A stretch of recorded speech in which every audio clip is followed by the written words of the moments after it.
तर स्वागत आहे आपलं सर्वांचं आजच्या एका नवीन व्हिडिओमध्ये. तर बघा, लाडकी बहीण योजनेमध्ये लाडक्या बहिणींकडून जे आहे ते आता मोठ्या प्रमाणामध्ये मागणी होत आहे की शासनाने ई-केवायसी पुन्हा सुरू करायला पाहिजे. शासनाने ई-केवायसी पुन्हा सुरू करायला पाहिजे किंवा ई-केवायसी वर आम्हाला दुरुस्ती ऑप्शन द्यायला पाहिजे आणि आम्ही आमची ई-केवायसी पुन्हा सुरू करतो आणि त्यानंतर मग आम्हाला पात्र करण्यात यायला पाहिजे.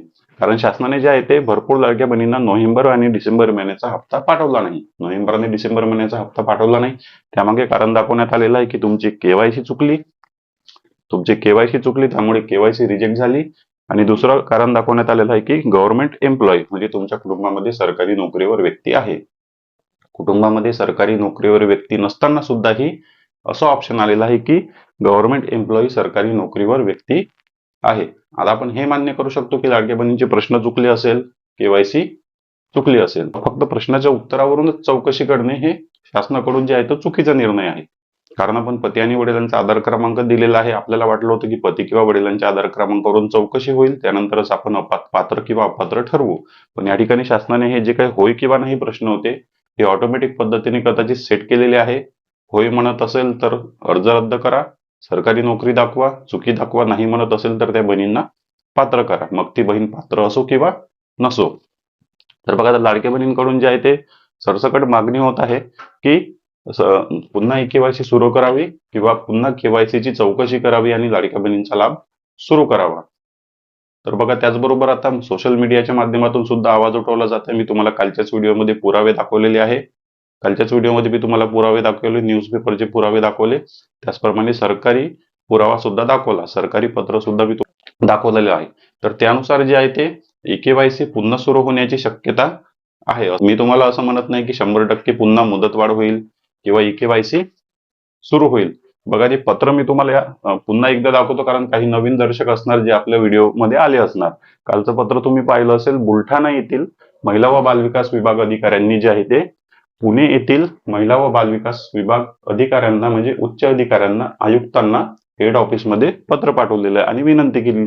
या पत्रामध्ये त्यांनी सरळ म्हटलं आहे की लाडक्या बहिणींनी स्वतः केवायसी केली किंवा इतरांकडून केवायसी केलेली आहे, त्यामध्ये प्रश्न निवडताना चुकी झाली, संभ्रम झाला आणि भरपूर लाडक्या बहिणींच्या प्रश्नाची उत्तरं चुकले असल्यामुळे त्या बहिणींचा लाभ बंद करण्यात आला.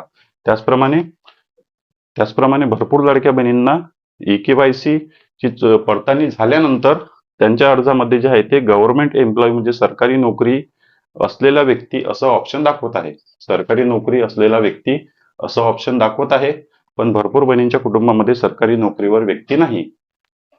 चौकशी झालेल्या लाडक्या बहिणींच्या कुटुंबामध्ये सरकारी नोकरीवर कोणीच व्यक्ती नाही, पण सरकारी नोकरीचं ऑप्शन दाखवत आहे.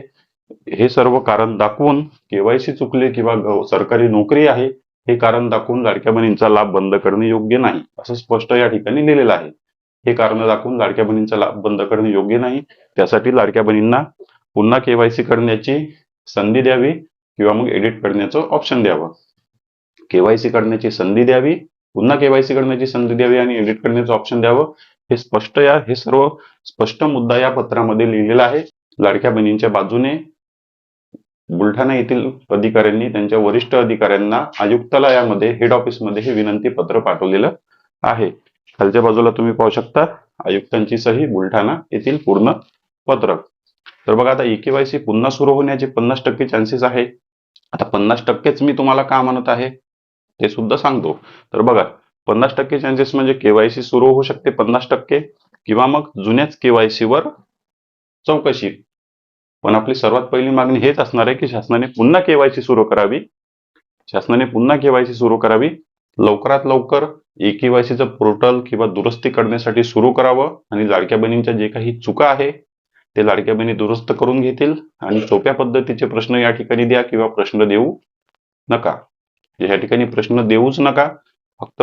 फक्त लाडक्या बहिणींचा आधार क्रमांक टाकतो, आम्ही ऑप्शन निवडतो, विवाहित अविवाहित पती वडिलांचा आधार क्रमांक टाकतो आणि डायरेक्ट केवायसी सबमिट करण्याचा ऑप्शन या ठिकाणी द्या. प्रश्न देण्याची गरज नाही.